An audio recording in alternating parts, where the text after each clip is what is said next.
Hello বন্ধুরা, আশা করি তোমরা সবাই ভালো আছো। আমিও ভালো আছি। তোমাদের সামনে দেখো একটা মালসা বসানো গ্যাসের ওপরে। তোমাদের মনে নিশ্চয়ই কোশ্চেন হচ্ছে এর ভেতরে কি। দেখতেই পাচ্ছ লাল লাল ঝাল ঝাল চিকেন। এটা কিন্তু জাতা চিকেন না, এটা কিন্তু হান্ডি চিকেন।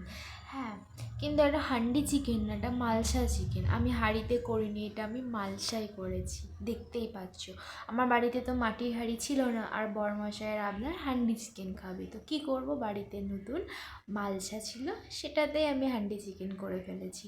কিন্তু দেখো বন্ধুরা, আমি প্রথম থেকে ভিডিওটা করতে পারিনি, কারণ আমার মনে প্রচণ্ড ভয় ছিল আমি আদেও চিকেনটা রান্না করে উঠতে পারবো কি না।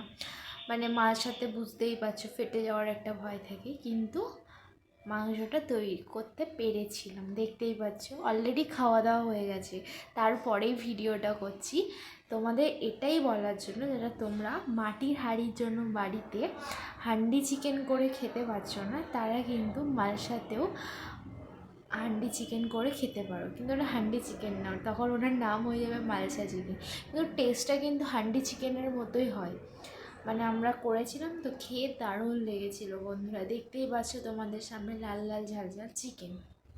চলো বন্ধুরা, তাহলে মিনি ব্লগটা এখানেই এন্ড করছি, আর তোমাদের সাথে দেখা হবে পরের একটি মিনি ব্লগে। আর তোমরা যারা হান্ডি চিকেন মাটির হাঁড়ির জন্য খেতে পারছো না, তারা মালসাতে তাড়াতাড়ি